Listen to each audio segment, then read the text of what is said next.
The crystal chandeliers of Le Maison cast elegant shadows across white tablecloths as I adjusted my simple black blazer, a deliberate choice from my plain poor wardrobe. Victoria, my older sister, held court at the center table, her Chanel suit and perfect highlights screaming old money to her wealthy clients. I watched her lean in, that familiar conspiratorial smile playing across her lips as she stage-whispered about her struggling sister. I'm Olivia Thorne, though my family prefers to call me Liv, diminutive, like everything else they think about me.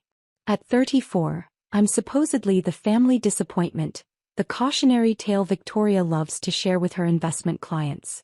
Poor Liv, she'd say, still living off her savings, couldn't hack it in finance.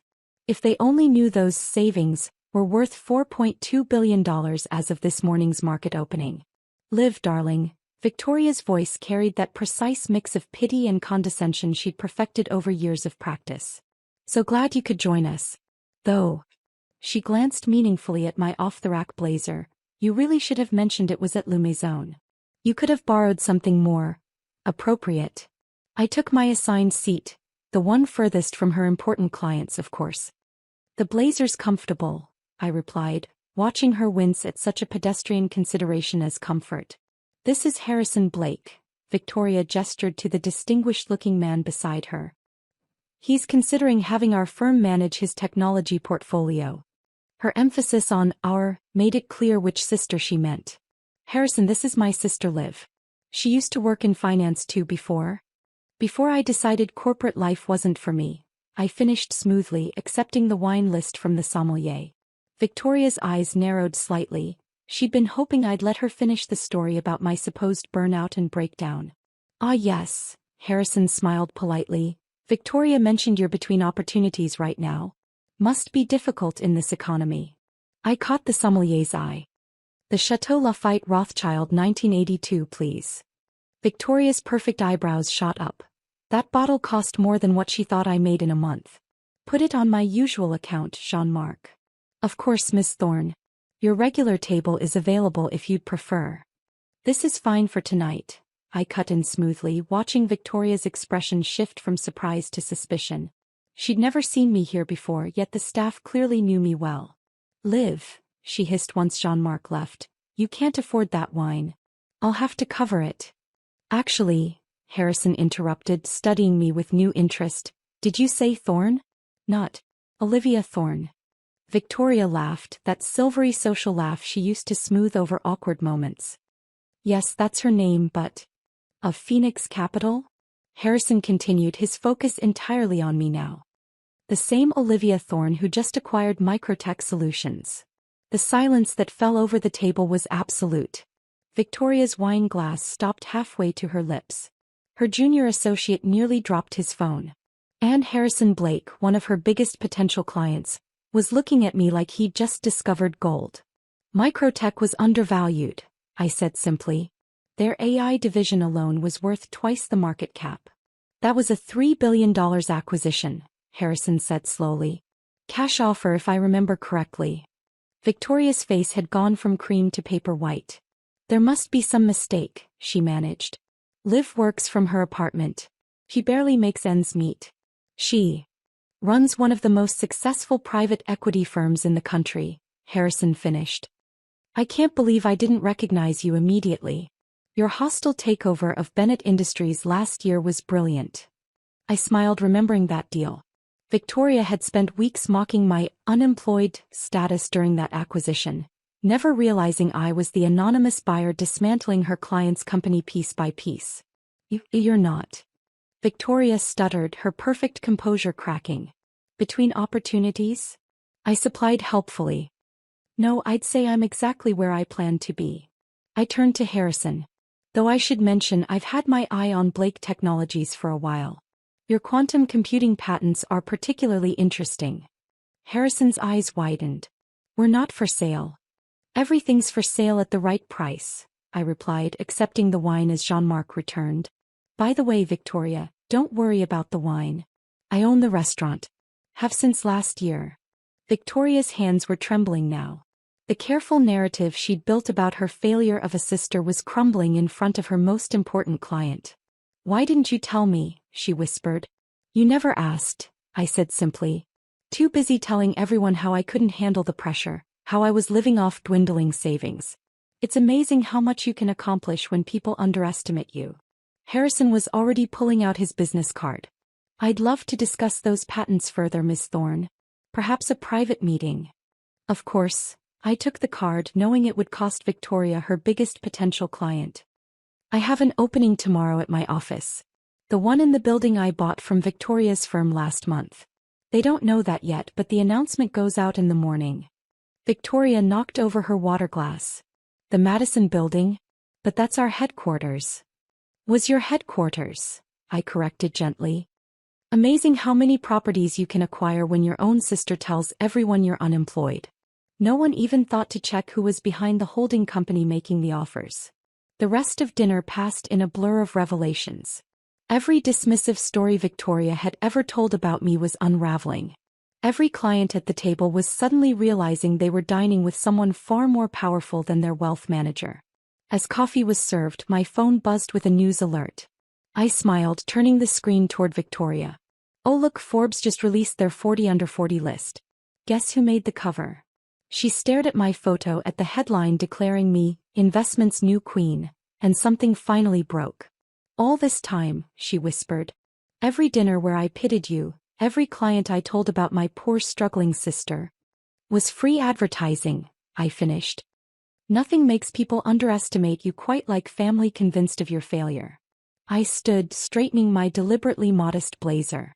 Harrison, I'll have my office send over the acquisition paperwork in the morning.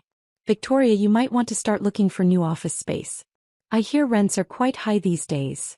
As I walked out of Lumaison, my phone buzzed again. A message from our mother. Victoria just called in tears. What did you do? I smiled, typing back. Nothing much. Just showed her that sometimes the biggest success stories are written in silence. Tomorrow the full scope of my empire would become public. The acquisitions, the properties, the companies I'd built while my family dismissed me as a failure. But tonight, watching Victoria's perfect world crumble over a bottle of wine I owned, was satisfaction enough. Because sometimes the best revenge isn't proving people wrong. It's letting them realize they never really knew you at all. The morning after my dinner with Victoria brought exactly the chaos I'd expected.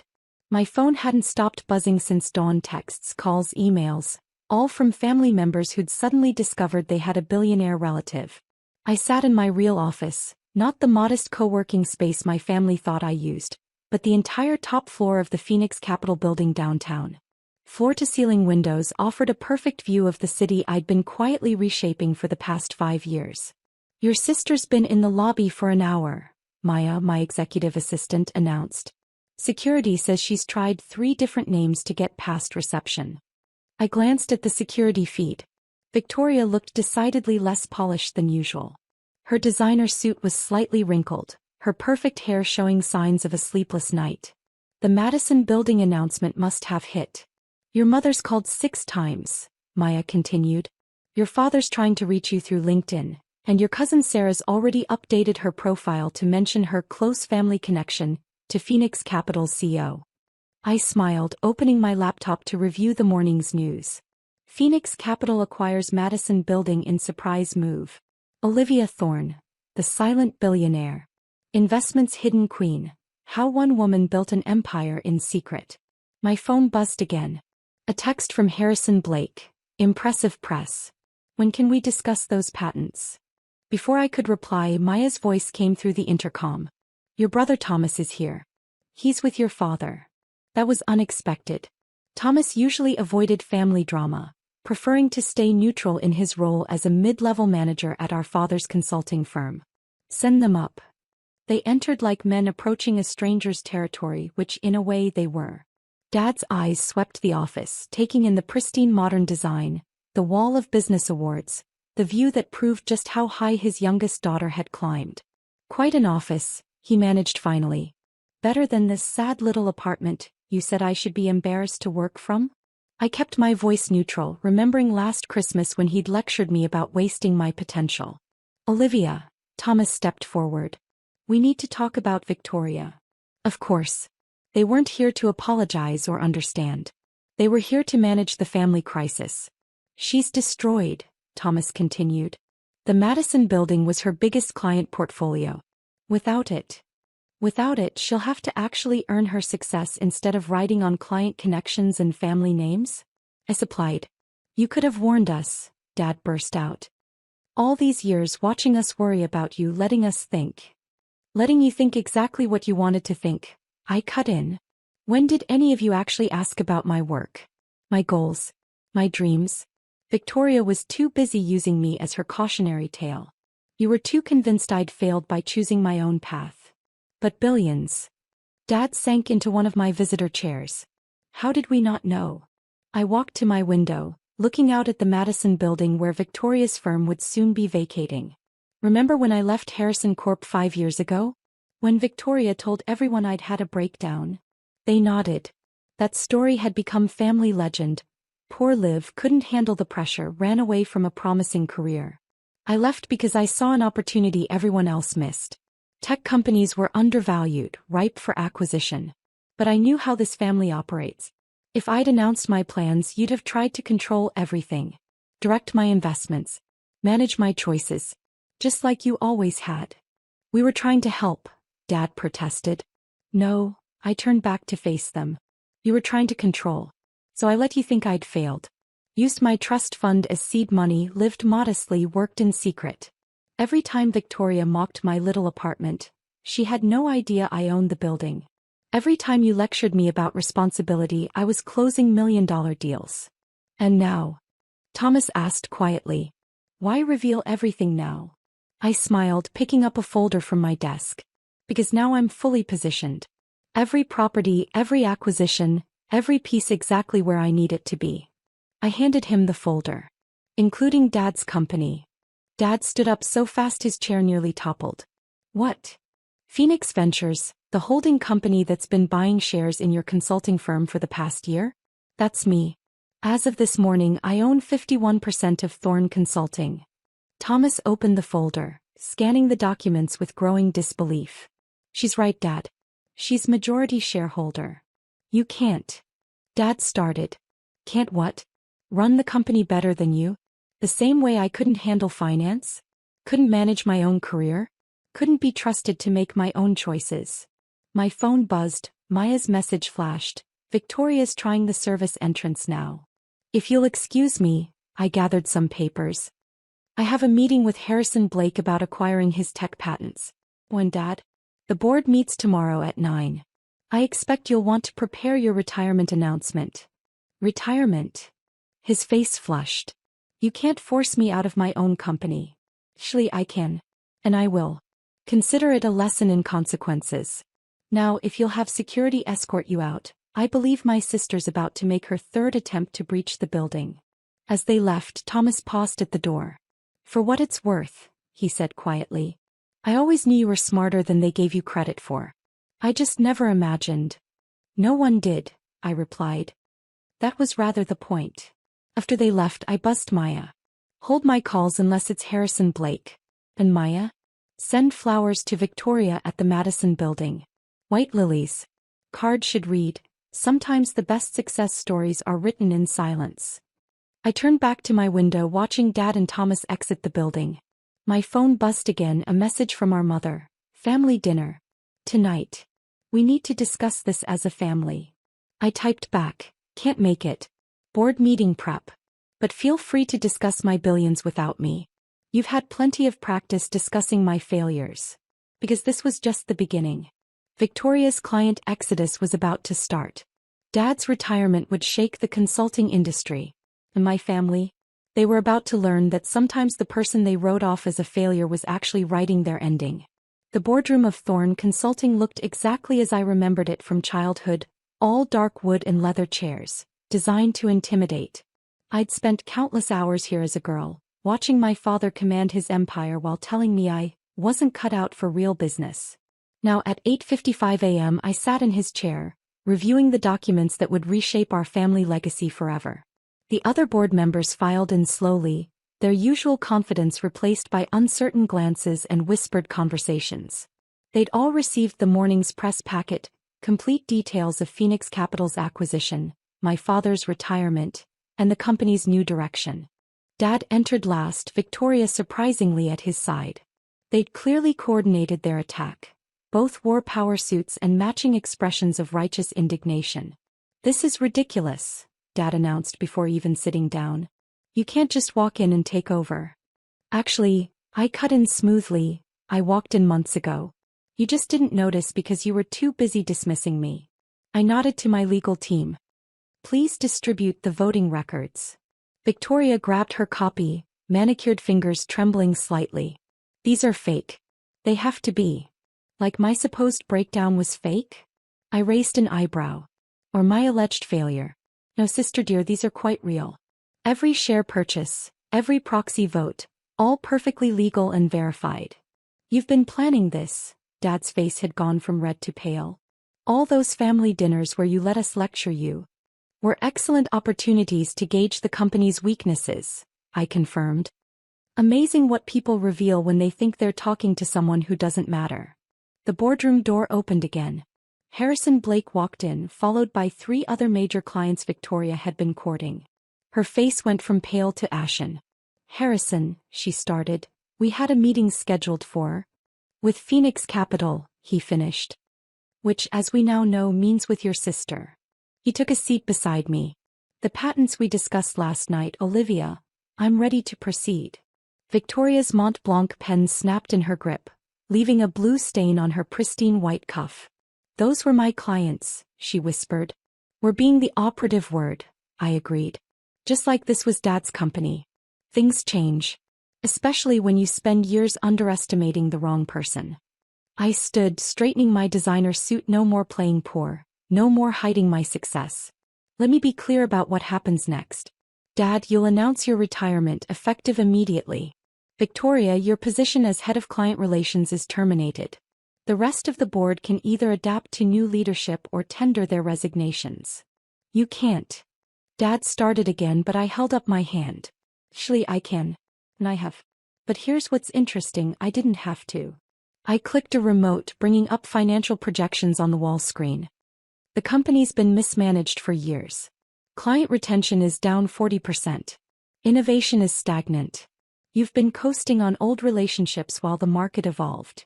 The board members shifted uncomfortably. They'd known this but had been too afraid to challenge my father. "In the past 6 hours," I continued, "Phoenix Capital has received 14 inquiries from major clients looking to transfer their business. Apparently, they prefer working with the sister who built a billion-dollar empire in secret over the one who spent her time mocking others' failures." Victoria stood abruptly. "This is about revenge. About making us pay for not believing in you." "No," I said quietly. "This is about business. You taught me that, remember? All those times you told clients about your pathetic little sister? Well, now they know which sister they should have been watching." My phone buzzed, a message from Maya. "Your mother's here with your Aunt Patricia." Perfect timing. "Send them in," I instructed through the intercom.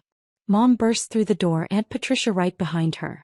They froze at the sight of the assembled board, the clients, the clear shift in power dynamics. "Olivia," Mom started, her society smile wavering. "Darling, this has gone far enough. We're family."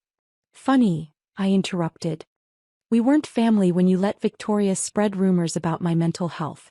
We weren't family when you excluded me from events because I was embarrassing. We weren't family last month when you all laughed about my sad little startup at Sunday dinner." I clicked through to the next slide. Phoenix Capital's complete portfolio. Properties, companies, investments spanning 6 continents. We're only family now because I'm worth billions. And that's exactly why this company needs new leadership. The board won't stand for this. Dad tried one last time. The board already has. I nodded to Harrison, who produced another folder. As of this morning, he announced, Phoenix Capital has voting agreements with 82% of shareholders. This transition is happening, Robert.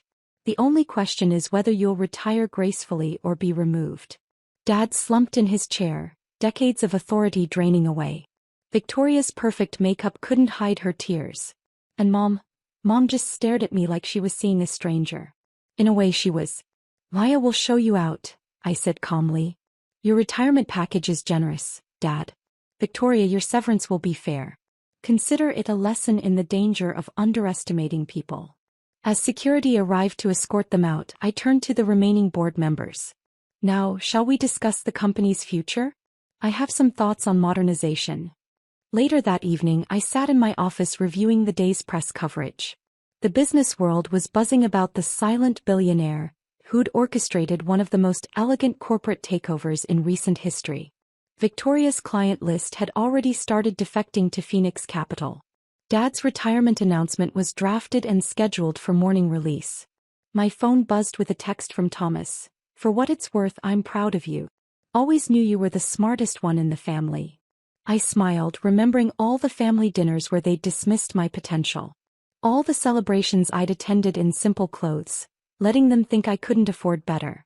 All the times Victoria had used me as her cautionary tale. Maya appeared in my doorway. Your mother's called 6 more times. Victoria's sent 4 emails asking to explain her side. And your father has finally learned what real business looks like, I finished. Hold all their calls. They've had years to talk. Now it's my turn. I turned to my window, watching the city lights flicker on. Somewhere out there, my family was realizing that success doesn't always announce itself. Sometimes it builds in silence, growing stronger in the shadows of others' doubt.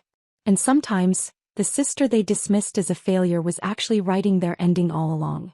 Because revenge isn't always about destruction. Sometimes it's about showing people exactly who you've become while they were busy underestimating you. I picked up my phone and typed one final message to our family group chat.